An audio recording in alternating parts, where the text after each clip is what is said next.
சில நேரங்களில் தீர்ப்பு கொடுக்கறதா இருக்கட்டும், ஒரு நியாயம் தர்மம் சொல்கிறதுக்கு ரொம்ப யோசிக்க வேண்டியது. அப்படி ஒரு பிரச்சனை நான் சொல்கிறேன். ஒரு காட்டு வழியாக 2 பயணிகள் போயிட்டு இருக்காங்க. 2 பேருமே ரொம்ப தூரம் நடந்து போயிட்டாங்க. அப்போ போய் இரவு நேரம் தங்குறாங்க. அவங்க கையில் சாப்பிட்றதுக்கு ஒருத்தர்கிட்ட 5 சப்பாத்தி இருக்குது, ஒருத்தர்கிட்ட 3 சப்பாத்தி இருக்குது.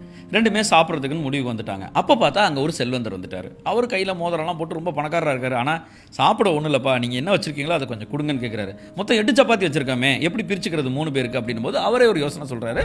சப்பாத்தியை 3 பீஸாக போட்டிங்கன்னா மொத்தம் 8 × 3 மொத்தம் 24 பீஸ் வந்துடும். ஆளுக்கு 8 பீஸ் சாப்பிடலாம் அப்படின்னோன்னா சூப்பர் அப்படின்னு சொல்லிட்டு சரி பகிர்ந்தளிக்கலாமேன்னு சொல்லிட்டு சாப்பிடுறாங்க. ஆனால் அன்று இரவு தூங்கி எந்திரிக்கிறாங்க. எந்திரிக்கும் போது இந்த 2 பேர் பயணியர் மட்டும்தான் இருக்காங்க. அந்த செல்வந்தர் கிளம்பி போயிட்டாரு. அவர் என்ன பண்ணிட்டாருன்னா, இவங்க படுக்கைக்கு பக்கத்திலேயே ஒரு 8 காயினை வச்சுட்டு போயிட்டார். தங்க காயினை வச்சுட்டு போயிட்டாரு. ரொம்ப நன்றிப்பா, எனக்கு உணவு அளிச்சிங்க, உங்கள் 2 பேருக்கு பிரிச்சுக்கிறதுக்காக நான் அந்த 8 காயின் வச்சுட்டு போகிறேன் அப்படின்னு போயிட்டார். இப்போ உடனே எப்படி பிரிச்சுக்கலாம் அப்படின்னு 2 பேரும் யோசிக்கிறாங்க.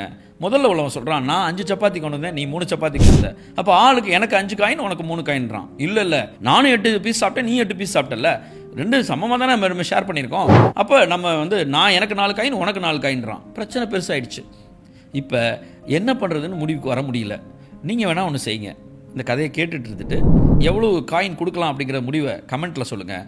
உண்மையான தீர்ப்பை நாளைக்கு அடுத்த வீடியோவில் சொல்கிறேன்.